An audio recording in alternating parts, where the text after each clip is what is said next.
Bismillahirrahmanirrahim. Alhamdulillahirabbil alamin. Wassalatu wassalamu ala sayyidil mursalin sayyidina wa maulana Muhammadin wa ala alihi wa sahbihi ajma'in. Amma ba'du. Wala hawla wala quwwata illa billahil aliyyil azim. Rabbi shrah li sadri wa yassir li amri wahlul 'uqdatam min lisani yafqahu qawli. Subhanaka la ilma lana illa ma 'allamtana innaka antal alimul hakim. Allahumma rzuqna fahman nabiyyin wa hifdzal mursalin wa ilhamal malaikatil muqarrabin birahmatika ya arhamar rahimin. Allahumma aghnina bil ilmi wa zayyinna bil hilmi wa akrimna bit taqwa wa jamilna bil afiyah birahmatika ya arhamar rahimin. Allahumma zidna ilma warzuqna fahma waj'alna minas shalihin. Allahumma akhrijna min dhulumatil wahmi wa akrimna bi nuril fahmi waftah alaina bi ma'rifatil ilmi wa nawwir qulubana bi nuri hidayatika kama nawwarta syamsa wal qamar wa sahhil lana abwaaba fadlika ya arhamar rahimin. Amin ya rabbal alamin. Walal mu'allifu rahimahullahu ta'ala nafa'ana Allah bi ulumihi wa bi asrarihi fid dharain amin ya rabbal alamin. Babul khusli utawi iki iku bab martelakake adus. Mujibuhu utawi perkara kang majibake al-khusl iku mautun iku mati. Mati itu mufaraqatur ruh al-jasad. Lepasnya ruh dari jasad. Illa fi syahidi angin ing dalem asyahid, yakni orang yang wafat di dalam peperangan melawan orang-orang kafir. Fasayati mongko bakal teko opo annahu stuhune asyahid iku la yughsalu iku ora ditusi sapa asyahid. Jadi perkara yang mewajibkan mandi besar atau mandi wajib yang pertama adalah maut atau mati, yaitu lepasnya ruh dari jasad. Kecuali orang yang mati syahid. Maka orang yang mati syahid, yakni orang yang wafat di dalam peperangan melawan orang-orang kafir, itu tidak dimandikan. Penjelasannya nanti akan dijelaskan oleh Asy-Syaikh Al-Musannif pada pembahasan selanjutnya. Kemudian, walal mu'allif rahimahullahu ta'ala wa haidun lan haid, wa nifasun lan nifas. Kemudian, perkara yang mewajibkan mandi lagi itu adalah haid dan juga nifas. Fayajibu mongko wajib apa al-ghusl 'inda qita'ihima ing dalem nalikane pegote haid wa nifas li sholati krana nglakoni salat wa nahwiha lan sepadane as-shalah. Maka wajib bagi seseorang, yakni khususnya perempuan, ketika haid dan nifasnya sudah terhenti untuk melaksanakan mandi, yakni mandi wajib dalam rangka untuk melaksanakan sholat dan semisalnya. Misalnya, tawaf, sujud syukur, sujud tilawah, dan seterusnya. Wa kadzalan iku, koyok dene haid wa nifas, wiladatun utawi wiladah, melahirkan, bila balalin kelawan tanpa teles-teles. Fil asohi menurut qaul kang asoh. Li annal walada krono setuhune anak, iku maniyun mani munaqidun kang dadi kabundel. Kemudian sebagaimana juga haid dan nifas, yakni menjadi perkara yang mewajibkan mandi besar adalah wiladah atau melahirkan. Karena anak yang dilahirkan itu pada dasarnya juga adalah mani yang munaqid, yang sudah menjadi manusia. Wasani utawi kol kang kaping pindho iku yaqulu ngucap opo asani ing pengucap alwaladu utawi anak iku layu sama ora diarani opo alwalad manian ing mani. Menurut kol yang kedua menyatakan bahwa anak itu bukan disebut sebagai mani. Menurut pendapat yang pertama, alwalad maniyun munaqidun. Maka wa alal awali lan ing atase kol kang awal yasihhu sah. Apa al-ghuslu adus aqibaha ing dalem sakwise wiladah. Maka menurut pendapat yang asoh, yang pertama tadi, sah hukumnya mandi setelah melahirkan. Dzakaro nutur, sapa musannif yakni Imam An-Nawawi rahimahullahu ta'ala hu ing iki al-awwal, fi syarhil muhadzabi ing dalam kitab syarah al-muhadzab, yakni kitab al-majmu'. Wa yajri lan lumaku opo al-khilafu khilaf, perbedaan pendapat para ulama, bi tashihihi kelawan oleh nashih al-khilaf, fi ilqa'il alaqati ing dalam nibaake alaqah, wal mudghati lan mudghah, bila balalin kelawan tanpa teles-teles. Maka kemudian perbedaan pendapat ini berlanjut pula pada kasus keluarnya alaqah atau segumpal darah dan mudghah atau segumpal daging bila balalin tanpa basah. Jadi begini, berkaitan dengan wiladah ini terdapat dua kondisi. Yang pertama bibalalin, yang kedua bila balalin. Yang pertama bibalalin dalam kondisi basah, yang kedua bila balalin dengan kondisi kering. Maka wiladah bibalalin dalam kondisi basah, para ulama sepakat menyatakan bahwa wiladah bibalalin itu mewajibkan mandi besar. Sedangkan berkaitan dengan wiladah bila balalin, terjadi perbedaan pendapat, di mana menurut pendapat yang ashah menyatakan bahwa wiladah walau bila balalin itu juga menyebabkan wajibnya mandi besar. Sedangkan muqabilul ashah menyatakan bahwa wiladah bila balalin tidak mewajibkan mandi besar. Menurut pendapat yang muqabilul ashah ini, hanya wiladah bibalalin yang mewajibkan mandi besar. Karena apa? Qaul tsani ini berpegangan kepada sebuah hadis Nabi SAW, innamal ma' minal ma'. Begitu, tapi sebagaimana keterangan Imam An-Nawawi, beliau mengatakan wa kadza wiladatun bila balalin fil ashhahi, menyatakan bahwa menurut pendapat yang ashah, wiladah bila balalin itu juga mewajibkan mandi besar. Pendapat yang menyatakan bahwa wiladah bila balalin ini mewajibkan mandi besar itu berargumen li'annal walada maniyun mun'aqidun. Sedangkan menurut muqabilul ashah dinyatakan bahwa al-walad la yusama maniyan. Nah, dua perbedaan pendapat ini itu juga berlaku berkaitan dengan ilqa'il alaqah wal mudghah bila balalin. Yang mana ilqa'il alaqah wal mudghah bila balalin menurut pendapat yang ashah itu juga mewajibkan mandi besar. Sedangkan menurut muqabilul ashah itu hukumnya sama dengan wiladah bila balalin. Qala al-mu'allifu rahimahullahu ta'ala wa janabatun lan janabah. Kemudian perkara yang mewajibkan mandi lagi adalah janabah. Wa tahsulu lan hasil opo janabah li rojuli kadwe wong lanang. Bidukhuli hasyafatin, hasile kelawan mlebune hasyafah. Au qadriha utawa kadare hasyafah min maqtu'ihi saking wong lanang kang kepotong zakare minhu saking rojul. Mlebu-mlebu farjan ing farji kubulan iku kubul anane farji au duburan utawa dubur. Min adamiyin saking adami yakni manusia au bahimatin utawa bahimah rumangkang wa yasiru lan dadi opo al adamiyu menungso iku junuban junub bidzalika kelawan mengkono-mengkono dukhuli hasyafah aidon kelawan maneh.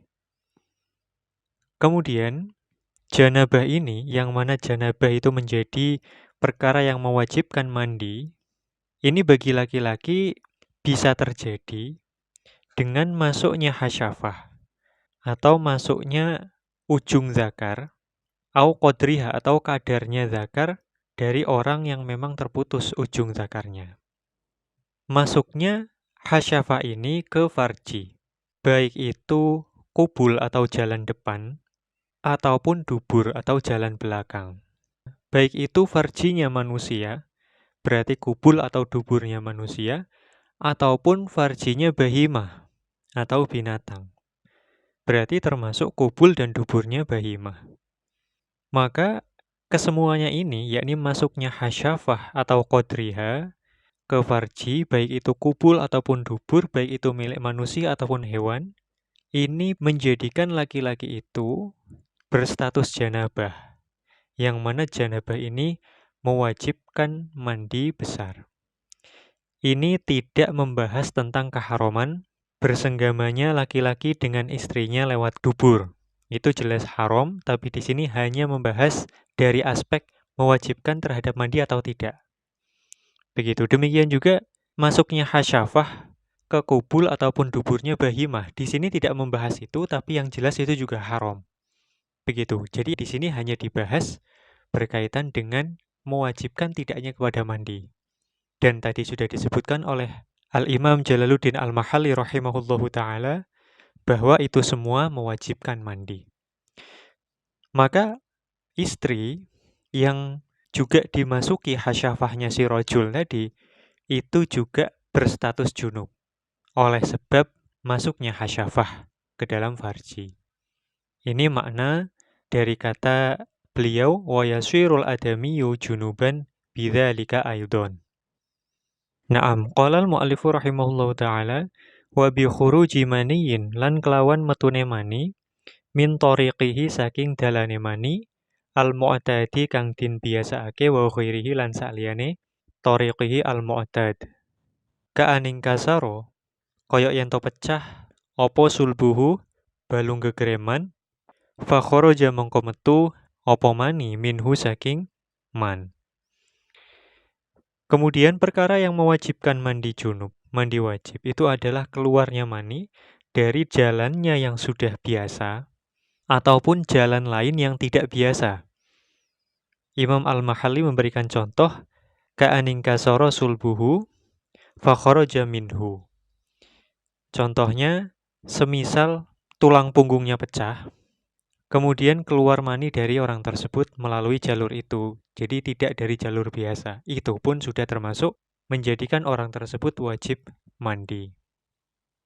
Qala al-mu'allif rahimahullahu ta'ala wa fi asli raudhati lan iku tetep ing dalam asale kitab Raudhah wa qila utawi qaul qila den ucapake apa al-khariju utawi mani kang metu min ghairil mu'tadi saking sakliyane dalan kang den biasaake iku lahu tetep kaduwe al-kharij min ghairil mu'tadi hukmul munfatihi utawi hukume munfatih dalan kang kabuka al-mazkuri kang den tutur fi babil ahdatsi ing dalam bab hadas.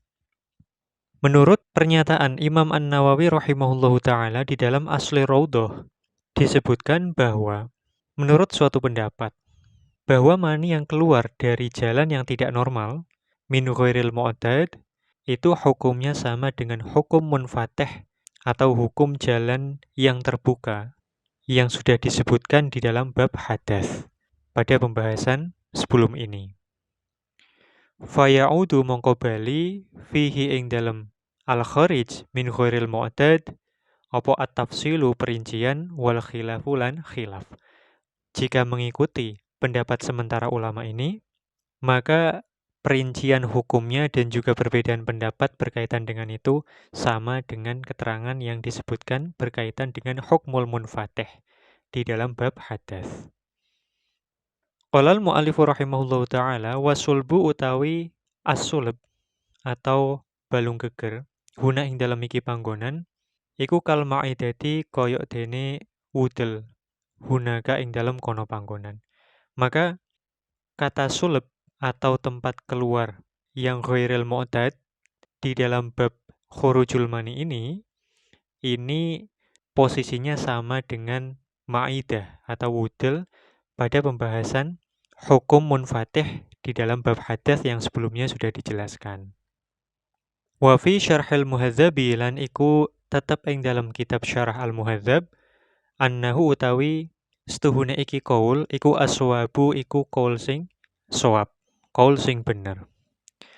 Bahkan Imam An-Nawawi rahimahullahu taala di dalam kitab Syarah Al-Muhadzab menyatakan bahwa pendapat ini yakni pendapat yang menyatakan bahwa mani yang keluar dari ghairil mu'tad atau jalan yang tidak lumrah, tidak normal, itu sama perincian dan khilafnya di dalam hukum dengan hukumnya al-munfatih Ini adalah pendapat yang benar. Ini menurut Imam An-Nawawi rahimahullah di dalam Syarah Al-Muhadzab. Wa jazamalan mesteake sinten Imam An-Nawawi bihi kelawan iki qaul fit tahqiqi ing dalam kitab At-Tahqiq. Bahkan sudah ditetapkan oleh Imam An-Nawawi di dalam kitab At-Tahqiq berkaitan dengan pendapat yang menyatakan bahwa al-kharij min ghairil mu'tad lahu hukmul munfatih al-mazkur fi babil ahdath. Naam. Silahkan dapat dirujuk kembali berkaitan dengan hukmul munfatih di dalam bab hadas. Qalal mu'alifu rahimahullahu ta'ala wa yu'rafu bitadafuqihi lan den kinawerwi apa mani bitadafuqihi kelawan muncrate mani aulazatin atawa enake bil mu'jamati kelawan zal kang den titik siji bi khuruji kelawan metune mani. Tadi kan sudah disebutkan bahwa salah satu perkara yang menyebabkan seseorang itu wajib mandi junub adalah sebab keluarnya mani. Maka mani itu dapat diketahui dengan adanya satu tadafuk atau sifat memancar ketika dia keluar. Auladzatin, yang kedua atau rasa enak. Bi khurujihi, sebab keluarnya mani. Ini dua ciri-ciri mani yang keluar. Wa illam yatadaffaq, senajan ora muncrat opo mani liqillatihi krono sidike mani. Atau terkadang rasa enak itu ada sebab keluarnya mani sekalipun tidak disertai dengan memancar karena memang kuantitas mani tersebut yang sedikit. Ma'a futuriz zakari sertane kendone zakar akibat dzalik ing dalem sakwise mengkono-mengkono khurujul mani. Dan juga cirinya lagi khurujul mani adalah lemasnya zakar setelah keluarnya air mani. Zakaro nutur sinten Imam An-Nawawi rahimahullahu ta'ala hu ing iki keterangan fi raudhati ing dalam kitab Ar-Raudhah ka asliha koyok dene asline raudhah. Wa asqatahu lan gugurake sinten Imam Ar-Rafi'i ing iki keterangan fil Muharrari ing dalam kitab Al-Muharrar listilzamil ladzati krono oleh netepi enak lahu krono khuruj. Qala al-mu'allifu rahimahullahu ta'ala aurihi ajinin utawa gondone adonan roti rotban hale teles. Atau salah satu ciri-ciri diketahuinya yang keluar dari zakar itu adalah mani, itu adalah baunya adonan roti ketika mani itu dalam kondisi basah. Au bayadi bayudin atau putih telur jafan hale kering. Atau baunya putih telur ketika mani itu dalam keadaan sudah kering. Ini termasuk ciri-cirinya mani. Wa illam yatadaffaq, senajan ora muncrat apa mani au yaltazza atau tompo enak sapa man bihi sebab mani kaan khoroja koyo yen to metu apa ma perkara baqiya kang tetep minhu saking mani ba'dal ghusli ing dalem sakwise adus. Nah, aroma adonan roti ketika mani itu basah dan aroma putih telur ketika mani itu kering, ini salah satu ciri-cirinya air mani, sekalipun mani itu memang keluarnya tidak memancar, ataupun juga seseorang tidak merasa enak ketika keluar mani tadi. Contohnya misalnya ketika sisa mani keluar dari orang tersebut setelah mandi. Ini air maninya tidak memancar dan juga tidak memberikan efek atau rasa enak, namun diketahui dari adanya bau adonan roti ketika basah dan juga bau putih telur ketika kering. Walal mu'alifu rahimahullahu ta'ala fa'in fuqidat mongko lamun den sepiake apa as-sifatu pira-pira sifat al-mazkuratu kang den tutur fil khariji ing dalam perkara kang metu yakni ing dalam mani kang metu fala ghusla mongko ora ono adus iku wajib bihi sebab al-kharij. Maka jika ciri-ciri yang tadi sudah disebutkan tidak ada pada sesuatu yang keluar dari dzakar, maka hal tersebut tidak mewajibkan mandi karena tidak adanya ciri-ciri air mani tadi. Naam wal mar'atu utawi wong wedok iku karojulin iku kaya dene wong lanang fi anna janabataha ing dalem setuhune janabahe al mar'ah iku tahsulu hasil apa janabah bima kelawan perkara dzukira kang wis den tutur apa ma. Wa fi anna maniyaha lan ing dalem setuhune manine al mar'ah iku yu'rafu iku dikinaweri apa maniyuha bisifati kelawan pira-pira sifat al madzkurati kang den tutur. Jadi itu tadi sudah disebutkan berkaitan dengan janabahnya laki-laki, yang mana dengan janabah itu laki-laki ini wajib untuk mandi junub atau mandi besar. Imam An-Nawawi rahimahullah ta'ala, demikian juga Imam Al-Mahalli, menyatakan bahwa hukumnya perempuan itu sama dengan laki-laki, berkaitan dengan status junubnya, yang mana status junubnya perempuan itu juga bisa hasil, bisa terjadi dengan apa yang tadi sudah disebutkan. Dan juga perempuan juga sama dengan laki-laki berkaitan dengan sifat-sifat yang dapat diketahui untuk mengidentifikasi mani. Bahwa maninya perempuan itu juga dapat diketahui dengan sifat-sifat yang tadi juga sudah disebutkan. Wa qala lan dawuh sapa al-imamu sapa Imam Al-Haramain wal Ghazali lan Imam Al-Ghazali ing dawuh la yu'rafu ora den kinawruhi apa maniyu hamanine al-mar'ah illa bitalazzuzi angin kelawan rasa enak. Namun Imam Al-Haramain dan Imam Al-Ghazali rahimahumullah ta'ala berkata bahwa maninya perempuan itu tidak dapat diketahui kecuali dengan adanya talazzuz atau rasa enak. Naam, ini berkaitan dengan perkara-perkara yang menjadikan seseorang wajib untuk melaksanakan mandi, untuk melaksanakan rangkaian-rangkaian ibadah yang memang mensyaratkan suci dari hadas, baik itu hadas kecil maupun hadas besar, dan mensyaratkan adanya suci dari najis. Berkaitan dengan topik janabah, yang mana janabah itu bisa hasil, seperti tadi saya sebutkan, bidukhuli hasyafatin, dengan masuknya hasyafah, yakni persetubuhan bahasa sederhananya, ataupun juga dengan bikhuruji maniyin, dengan keluarnya mani, walaupun tanpa persetubuhan. Maka berkaitan dengan ini, terdapat suatu hukum yang penting yang wajib diketahui oleh khususnya para istri. Disebutkan di dalam kitab Hasyiyah Al-Qulyubi ala Kanzir Raghibin. Beliau menyatakan, wal muradu maniyyu syakhsi nafsihi walau ma'a maniyyi ghairihi. Bahwa yang dimaksud dengan keluarnya mani, yakni yang dapat mewajibkan mandi besar, itu adalah maniyyu syakhsi nafsihi, yakni maninya sendiri. Walau ma'a maniyyi ghairihi, walaupun itu bersamaan, yakni bercampur dengan mani orang lain.